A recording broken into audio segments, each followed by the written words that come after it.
我爸妈偷偷练了的小号，给我添了个长相酷似我的弟弟。弟弟回成绩倒数，他没敢喊爸妈，直接把我叫去了学校。爸，这是我班主任。弟弟老老实实的拉着我的衣角，我却感到对面女人眼神传来的杀意。这不是我3年前甩掉的初恋吗？嗨，好巧。一点也不巧，倒是不知道我们分手3年，你就有了这么大的儿子。我上大学的时候，我爸妈送给我一个升学礼物，一个新鲜出炉的弟弟，我敬佩的竖起大拇指。爸，你真牛啊！现在还能练出小号。最关键的是弟弟长得实在太像我了，翻出我以前的照片和他做对比，简直就是一模一样啊！我妈抱着弟弟一脸得意。我们家这么优秀的基因，不多创造2个，简直就是浪费呀！看看这小脸蛋，将来出去要勾走多少姑娘的芳心呢？我实在不想打击我妈，可是作为我妈的大号，我这么大只谈过1场恋爱，怎么能确定这个小号能练成芳心纵火犯？我弟简直就是上天给我下的挑战书。上学之后回会年级倒数，并且还不敢给爸妈说，每一次都只能让我这个怨种哥哥去办公室挨老师骂。据说这学期我弟换了一个新的班主任，眼看着期中考试成绩下来了，我又被请去喝茶了。刘老师，我爸来了。爸，这是我的班主任刘老师。我刚要打招呼，话到嘴边时被生生咽下去。对上女人凉薄的视线，我硬着头皮话转了个弯。嗨，好巧。一点也不巧，倒是不知道我们分手3年，你就有了个这么大的儿子。我弟抬头一脸震惊地盯着我，此刻我们兄弟俩都在心口喊出一句话：完蛋了。2个半小时后，我妈来了，看着我弟冷笑一声就进办公室谈话了。当晚我弟收到了夫妻混合双排，我却收到一条好友验证请求，来自我分别3年的前女友柳如烟的。从我上大学开始就注意到了这朵高岭之花，于是苦追了1年，至今学校舔狗榜上我还榜上有名。不过舔狗舔到最后，我还真把这朵高岭之花拿下了，并且还轰轰烈烈谈了3年恋爱。只不过众人都以为毕业我要和柳如烟求婚的时候，我却提了分手，甩掉了她，导致柳如烟伤心难过，赴美留学。我从此成为校园传奇。你的水杯落在办公室里了。柳如烟给我发来一张照片，我突然想起今天我弟被我妈追打的时候，她躲在我身后，我忙着劝架，把水杯落他办公室了。明天麻烦你帮我转交给我弟，让他给我带回来吧。不，你亲自来拿，怎么说也是当初我送给你的吧？这个水杯还是当时柳如烟送的，一直被我珍藏了许久。完了，我当初分手时留下的海王形象，此刻已经粉碎了。第2天我来到学校，柳如烟正坐在办公室，她穿着简单的白衬衫坐在窗前，好像是在批改作业。哥，你站在这儿干什么？我看得正入神的时候，身后突然传来动静。柳如烟听到声音抬起头来，我弟被几个女生围着，好奇地看着我。是不是刘老师又叫你过来训我？看来我弟对自己调皮捣蛋的属性很了解。柳如烟刚刚走出来，我还没说话，几个小女生已经围上去。刘老师，陈小泽他耍流氓。不是，我没有，我就是说说而已。他耍了，他说将来要娶我们。几个女生委屈巴巴地站在一边，我觉得我要说点什么，显得我不是一个是非不分的哥哥。陈小泽，你怎么能这样呢？你现在是学生，主要的任务是学习，不可以把注意力放在谈情说爱这种事情上。柳如烟站在身后轻笑了一声，我猛然清醒过来，想起曾经也有人对我说过这句话。陈泽，你是学生，应该专注于学业，不要总想着谈恋爱。现在居然当着柳如烟的面，把她当初说教我的话说给我弟了。你们还真是2兄弟哈。柳如烟点评了一句，安慰了小女生之后，就把几个人打发走了。我和我弟站在一旁，显得不知所措。柳如烟把水杯递给我，走吧，我请你吃饭叙叙旧。要是往常听到吃饭2个字，我和我弟能蹦3尺高，但是面对柳如烟，我和我弟安静如鸡，尤其是我弟拿着筷子只敢夹自己面前的饭菜。可能因为当初分手是我提的，并且据说有人曾看见柳如烟进了一家珠宝店买了戒指，打算和我求婚，结果我把人甩了，以至于现在看着柳如烟，我心里全是愧疚。那个，你在国外过得怎么样？还不错，每天忙着学习，毕竟也没人缠着我谈恋爱了。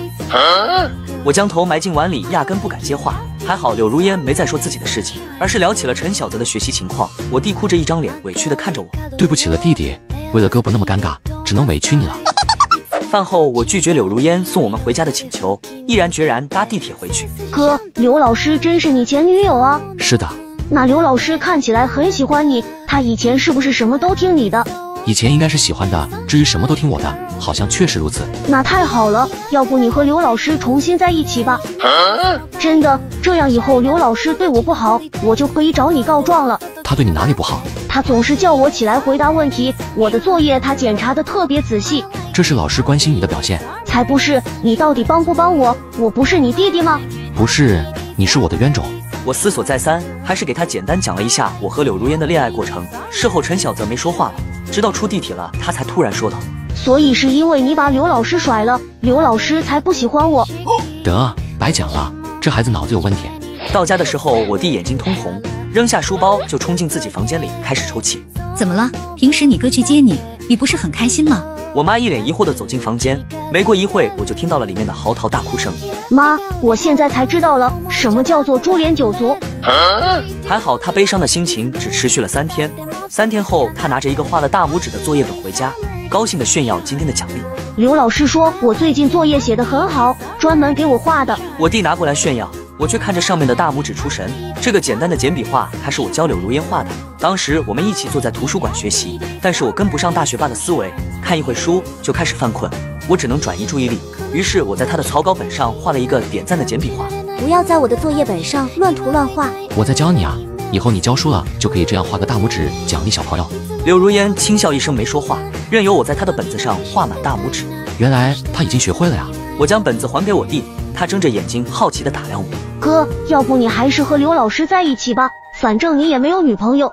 我们学校好多男老师都喜欢刘老师呢。你怎么知道的呀？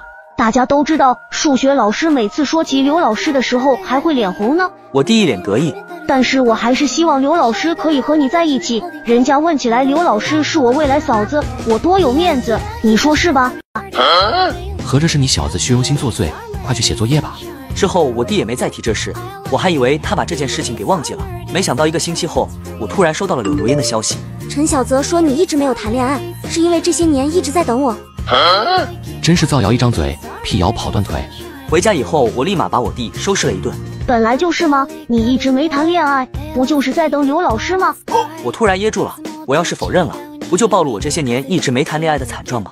哥，你就从了刘老师吧，刘老师知道你没谈恋爱，特别高兴。你怎么知道他特别高兴？你是他肚子里的蛔虫吗？哼，我就是知道，今天下午他给我们放了电影，平时都不放的。是不是放的关于保护牙齿的？你怎么知道？因为今天是世界爱牙日，真是服了你这个脑袋了。晚上的时候，我躺在床上，手机界面还停留柳如烟发的消息上，思索再三后，我回复道：也没有了，虽然有几个人追，但是还没挑到合适的。发送成功之后，柳如烟立马回消息了。是没遇到比我更合适的吗？完蛋了，果然国外的环境改变人了，当年的高岭之花现在都会打直球了。我还以为你在等我，毕竟当年是你说的要爱我一生一世。我看着柳如烟的消息，心里五味杂陈。好几年的事情了，你就当我画大饼吧。我当真了。这最后4个字让我失眠了1个晚上。第2天，我直接顶着黑眼圈去上的班，经过我工位的同事都吓了一跳。最近没有项目啊？你怎么熬夜成这样了？不会是为了女人吧？我勉强挤出一个笑容。我懂，你不用说，嘿嘿，感情这是要慎重选择。听哥一句劝，选一个爱自己的，比自己爱的更合适。比如说前些日子一直在追你的小沈啊。我怀疑同事可能收了没钱，以至于他极力撮合我和沈佑楚。我刚刚婉拒了，沈佑楚就凑了上来。陈泽，你今天忙吗？等会儿下班可以一起吃个饭吗？我上次看你朋友圈说的想吃烤肉，正好周围新开了一家。我都准备拒绝了，但是听到烤肉的那一刻，我犹豫了。只是吃顿饭，我也很想去打卡，就当是饭搭子一起去吧，好吗？话都说到这个份上了，不去好像不行。于是下班后，我和他一起前去餐厅，烤肉店烟熏火燎，我毫无形象的大快朵颐。陈泽，一直都想问问你喜欢什么样的人。我的脑海里瞬间浮现柳如烟的脸，就像是天边月光一样高不可攀，看到的第一眼就会怦然心动。其实我有喜欢的人了。虽然不想承认，但是柳如烟真的是我心里头的白月光。同事沉默了许久，最后露出苦笑，招呼我吃肉。吃完饭已经快天黑了，我送你回去吧。不用，我自己回去就行。哥，我转过身一瞧，我弟牵着柳如烟的手，两人都是同样阴沉的脸色。你不是说今天来接我吗？我忘记了。哼！回家后，我弟委屈的直接跑回他的房间。你们哥俩最近怎么老是在冷战？这事确实是我不对，早上说好的今天我去学校接他，结果忙忘了。我弟跟着柳如烟在学校里苦等了2个小时，最后柳如烟决定送他回家。刚刚过一个路口，就看到了我和沈佑楚从烤肉店出来。好不容易哄好我弟，我才想起给柳如烟发消息。今天谢谢你啊，我都忙忘记了。是啊，你是大忙人，忙着和别的女人吃饭，弟弟都不要了。是一个同事了，我有点工作上的事情，想寻求一下他的帮助。我也不知道为什么要给柳如烟多此一举的解释，总有种画蛇添足的感觉。随便，那是你的事情，和我没有关系。也是，现在我们都分手了，我和谁吃饭他也不会在乎了。但是这句话成功又让我失眠了一整夜。之后的日子，柳如烟再也没和我联系过，沈佑楚也转头去追求其他男生，我的生活又归于平静。直到1个月后，我弟捧着最新的月考卷子回家，上面的成绩让我妈喜笑颜开。晚上奖励了我弟2个大鸡腿，但是他脸上却没有丝毫的笑容。哎，老哥，你吃吧，我没心情。睡觉前，我弟偷偷摸进我的房间，哥，你能不能跟刘老师谈恋爱呀？我真的不行了。看着我弟，觉得他都快要哭了。刘老师每天都检查我的作业，我每节课都会被抽起来回答问题，我真的好累呀。老师关注你还不行啊？我正要开导我弟，才发现他已经累得睡着了。难不成真的有那么辛苦？后来的半个月，眼看着我弟一天比一天累，甚至吃饭的时候都快要睡着了，我才终于意识到事情的严重性，决定给柳如烟发个消息。刘老师，陈小泽这次成绩不错，感谢你的教导，但是他最近诉苦说太累了，能不能让他放松一下？这个消息简直发得很有水平，完全挑不出一点毛病，我心里暗自得意。下午的时候，我收到了柳如烟的回复，他有很大的潜力，应该专注在学业上。看到消息，我有些生气。现在陈小泽电视都不看了，回家就钻进房间写作业，还不够专注吗？我仔细回忆了一下，难不成是因为上次他看到我和同事吃饭的事情？那你对别的同学也这样过度关注吗？还是因为之前的事情不高兴了？你是在质疑我的教学专业性？没有，我只是就事论事。现在柳如烟真是越来越小气了。之后柳如烟没回复了，只是晚上放学回家的时候，我弟苦哈哈一张脸。今天刘老师批评我了。为什么？柳如烟不会给我弟穿小鞋了吧？他当年学习的教学道德呢？不会都扔在国外了吧？我拿出手机正要兴师问罪，就看到手机弹出来的消息。你弟弟他最近学习确实比之前认真，但是只限于上课的时候，其他时候他都在玩卡牌游戏。我问过了，他晚上也在躲着你们玩，已经到了废寝忘食的地步了。我心里一惊，冲进了我弟的房间，果然在他的床垫底下翻出了一整套的奥特曼卡片，估计是把自己所有的身家都拿去买卡片了。我弟躲在一旁装鹌鹑。柳如烟又发来消息，我已经说过他了，他现在玩卡牌已经影响休息了，家里稍微制止一下。另外，课堂都是随机点名的，不存在过于关注的现象。我看着消息，羞愧得无地自容。柳如烟又发来了消息，呵呵，没想到我现在在你心里是这种人。这下真完蛋了。我心里气不过，把我弟叫过来，美美的收拾了一顿，并没收了所有的奥特曼卡片之后，我才后知后觉的发现柳如烟可能是真生气了，因为我给他发的道歉信息他没回。以前他生气的时候也喜欢不回消息，可能是因为柳如烟道德高尚，被质疑师德失风，因此心里难受。眼看着我发的好几条消息都没回复，第二天我决定还是亲自去道歉。趁着接我弟的功夫，我来到办公室，柳如烟依旧是穿着简单的白衬衫在批改作业。你有事吗？对不起啊，之前的事情是我着急了，都没了解清楚，我是来向你道歉的。好，那我接受了，你可以走了。这个，我请你吃饭吧，向你赔礼道歉行不行？不用了，我等会儿还有事。我咬咬牙，刚要说话，身后就传来一个男人的声音：刘老师，马上开会了，我们一起过去吧。我爸妈偷偷练了个小号，给我添了个长相酷似我的弟弟。弟弟回成绩倒数，他没敢喊爸妈，直接把我叫去了学校。没想到他的班主任竟是我的初恋女友。之后的日子，我弟就受到格外关照。看着我弟日渐憔悴的样子，我终于忍不住对他发火了。事后才得知我弟是天天玩卡片才导致精神不振的。今天我想着当面去和他道歉，却在办公室看到了不可思议的一幕。刘老师，马上开会了，我们一起过去吧。转眼望去，是一个特别帅的男老师，举止也很儒雅。柳如烟跟着他离开了。回去的路上，我弟说道：“你看到了吗？那个就是我们数学老师石老师。长得很帅。石老师不单单长得帅的，他还喜欢刘老师。你要是想拿下刘老师，就要抓紧机会。”我思索一瞬，还是认真的给我弟讲道：“我跟刘老师以前确实交往过，但是已经过去了，我们没有可能了。以后你不要说这种话，被别人听到了不好。”我弟似懂非懂的点点头。但是为什么刘老师很喜欢你，你不喜欢刘老师吗？你到底从哪里看出来的？我心里烦躁，快步向家里走去。我弟在后面跟着，嘴里话还不停。平时我们去办公室找刘老师，如果不聊学习，他就会让我们自己玩。但是那天我在办公室说起你，他听了很久，最后还问起你，直到上课他才让我回去的。柳如烟还喜欢我吗？这个念头在我心里围绕了很久。我想起我们分手的那天是一个特别应景的雨天，简直比2月红球要那天的雨还大。柳如烟坐在我对面，我看着她因为紧张一直颤抖的双手。我说了分手后，她的脸上写满了不可置信，随后就是反复的询问，然后演变成争吵。最后分道扬镳。他离开的时候，我注意到他手里还拿着一个小盒子。我在餐厅里哭了很久，哭到雨停了，有人过来给我一束花。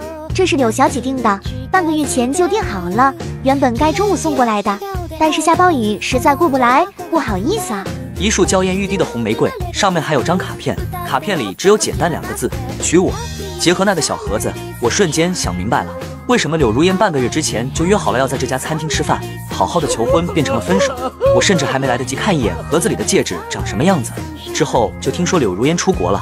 我在机场坐了1天，看着一架架飞机起飞落地，心里反复告诉自己，柳如烟终于出国了，这才应该是她的人生。我以为她会留在国外的，没想到3年后居然又遇见了她。在这之后，我再也没去学校接过我弟了。思考很久之后，我把柳如烟的联系方式删掉，看见了总是心烦，还是别联系的好。我妈给我张罗着相亲，我弟看了我一眼，终于没再提起那个名字。不知什么原因，最近桃花开得特别旺盛，但是我对相亲的对象始终没有一点感觉。转眼就到12月了，这天我弟回家就将我拉到一边。你真的不喜欢刘老师吗？我已经很久没听到他提起这件事情。今天我看到石老师买了好大一束花，我听说他要送到刘老师家里去。那个很帅的男老师嘛，跟他挺配的。我没说话，但是当晚就失眠了，第2天直接发高烧，给领导请假在家里睡了1天。傍晚睡得正舒服的时候，我听到隔壁一直有声音。虽然这时候不是休息的时间，但是好歹也尊重一下邻居吧。我于是起身去打开门，话刚到嘴边，看到面前的人又咽了下去。对面柳如烟正站在楼梯间，指挥几个大叔往里面搬沙发。你好啊，邻居。柳如烟居然搬家到我隔壁，当晚他就来我家借了1瓶酱油。这时反应最大的就是我弟。吃完饭后，他直接跪在我面前。哥，算小弟我求你了，你就和刘老师在一起吧，不然他住我隔壁，岂不是要天天盯着我？对不起，我爱莫能助。之后的日子，柳如烟今天来借点酱油，明天来借把螺丝刀，最后连我妈都开始嘀咕了。刘老师平时看着一丝不苟的样子，怎么生活上这么丢三落四呢？我隐隐察觉到不对，但是偏偏柳如烟平时严格保持社交距离，见了我也只是点点头而已。只有我弟每天苦着脸，再也不敢下楼去找别的孩子玩了。眼看着天气越来越冷，快到圣诞节了，周围都开始装扮起来。我弟的学校虽然不过圣诞节，但是据说老师们当天又聚餐，所以补课取消了。下午他就给我发了消息，让我早点回家吃火锅。临近下班时，公司突然奢侈了一把，给我们1人送了1朵花，不至于我们空着手回家看着别的情侣太尴尬。我拿着花哼着歌往家里走，刚刚走到楼下，就看见扔垃圾的柳如烟。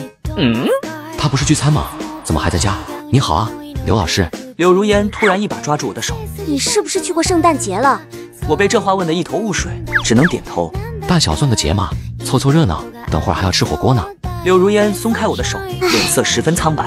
这人还是和以前一样，穿衣服不要温度，只要风度。我刚想提醒2句，手机已经响了，明显是我弟开始催了。算了，都分手了还关心这些做什么？圣诞节我们一家人其乐融融聚在一起吃火锅，吃到一半才发现没有蚝油了。蚝油资深爱好者的我根本不能忍，立马穿鞋出去买蚝油。我买完往家里走的时候，抬头看向柳如烟的家里一片黑暗。应该也出门过节了吧？我刚刚上楼走出电梯，突然一只手死死拽住我的衣角，我还没反应过来，已经被拽进昏暗的楼梯间。是我。你干嘛呀？吓死我了！周围一片昏暗，柳如烟拽着我调换了位置，我被她逼到墙角，空气中弥漫着淡淡的酒精味。你喝酒了？圣诞快乐。她说着不着调的话，一只手抚上我的脸。你不是去过圣诞节吗？怎么回来了？松手，我跟家里人过还不行啊？那你为什么删掉我的微信？你又不回我消息，我就把你删了。反正陈小泽有事你可以联系我吗？那3年前为什么要删？我发了那么多的消息，你一条都不回复，最后还把我删了。都是陈年往事了，还提出来做什么？所以你就能全都忘了，忘记了以前对我的承诺，忘记了我们一起做过的事情。唉，你是怎么做到喜欢一个人的时候可以这么热情，不爱的时候就毫不犹豫地扔在一边？陈泽，有时候我真的在怀疑你到底有没有喜欢我。我们的3年究竟算什么？你是真的喜欢我，还是我不过就是你调剂大学生活的一个猎物？我从没听柳如烟带着哭腔说话，高傲如她，平时总是带着凉薄的气质，光是站在那里就让人觉得无法靠近。你说话呀，你现在跟我一句话说不了了吗？她扑进我的怀里，我大脑一片空白，下意识地伸手揽住她的腰。陈泽，你为什么要这么对我？3年了，我每天都在思考我到底做错什么，让你一声不吭给我判了死刑。昏暗无人的楼梯间内，她的声音空旷悲凉。我曾无数次去过教堂，在上帝面前祷告，希望你能原谅我的过错。我曾想过，要是世界上真的有魔鬼就好了，我可以和他做交易，我可以用所有东西进行交换，只求能和你重新在一起。3年的时间不长不短，听着柳如烟的话，我泪流满面，我又何尝不觉得煎熬？你告诉我好不好？告诉我做错了什么，我愿意去改。我不能接受你和别人在一起。对不起。沉默了半晌，我只憋出了这3个字。不想听对不起，我只希望我们重新开始。柳如烟将头埋进我的怀里，我感受她身体的颤抖，紧紧抱住了她。好啊。真的吗？这次你不会再丢下我了，对不对？不会了，从你回来的时候，我就很想和你在一起，但是我害怕你不能原谅我，我害怕会被拒绝，就如同当初我拒绝你的样子。等我拿着蚝油回家的时候，我弟的肚子都已经吃到鼓起来了。哥，你怎么这么迟才回来？我还给你留了下。哥，你的嘴巴怎么肿了？我吓得一激灵，刚才在楼梯间太激动了，接吻的时候没收住力道。没什么，锅底有点辣。我赶紧敷衍过去，直到晚上睡觉的时候，我弟突然冲进我房间。哥，你和刘老师在一起了是吧？我爸妈偷偷练了个小号，给我添了个长相酷似我的弟弟。弟弟回会成绩倒数，他没敢喊爸妈，直接把我叫去了学校。没想到他的班主任竟是我的初恋女友，而且还搬到了我家隔壁。本以为会和他过上没羞没臊的生活时，意外出现了，柳如烟的妈妈找上了我。哥，你和刘老师在一起了是吧？我吓得赶紧从床上坐起来。刚才我下去找小刚玩的时候看到他了，他还给我买了吃的，还说以后在学校以外的地方都可以叫他嫂子。没看出来柳如烟居然这么大嘴巴。我好不容易打发我弟弟睡觉，没想到第2天全家都知道了。我妈目光灼灼地盯着吃早饭的我。我就知道你和刘老师谈恋爱了。你怎么知道的？你弟说的。我就知道你和刘老师有故事。刘老师看样子就不缺钱，干嘛住我们这老小区，还时不时过来打扰一下，肯定是为了你。我将头埋进碗里，不敢说话，只有我妈还一个人得意洋洋的高兴。晚上我去接我弟回家，柳如烟说怎么也要跟着一起回来，于是我们3人上楼的时候，正好被我妈撞得正着。回来了呀，小柳，等会儿来家里吃饭。不愧是我妈，短短的1天时间，称呼都变了。好的，阿姨。柳如烟一副乖巧模样，立刻答应下来。当晚餐桌上，我弟一脸痛苦。早知道就不撮合你们了，和老师一起吃饭感觉好难受啊。没想到这话正巧被刚刚洗完碗的柳如烟听到，看着她似笑非笑的笑容，我就知道我弟完蛋了。在柳如烟的鞭策下，我弟期末考出了一个还不错的成绩，但是还没高兴2天就难过了。柳如烟3天2头来找我，作为不到最后1天不写作业的我弟，终于感受到了压迫，年一过就开始撒泼打滚。哥，你搬出去吧，别让刘老师再来了，我不行，我真不行了。只可惜太迟了，不出意外，未来小学4年的时间，他都要在柳如烟的镇压之下。一晃天气开始逐渐热起来，我抱着新买的雪糕往家里跑，却在小区门口看到一个眼熟的女人。有时间吗？聊2句。这个女人是柳如烟的妈妈，听说还是一家上市公司的董事长。上次见面的时候还是我毕业之前，她来我学校找我。你和如烟不合适，因为她不愿意去国外读研了。你要是真的爱她就放手，别耽误她。我自以为我和柳如烟会是故事男女主角，排除万难之后在一起，但是现实是她本可以有更好的人生，却因为我停下脚步。我害怕20年后我们被柴米油盐磨灭了感情，最后她会怨恨我绑住了她，所以我们分手了。和好之后我就知道我终究会再见到这个人的。柳如烟的妈妈把我带到一家咖啡馆，直接交给我一张支票。离开如烟，这500万就是你的。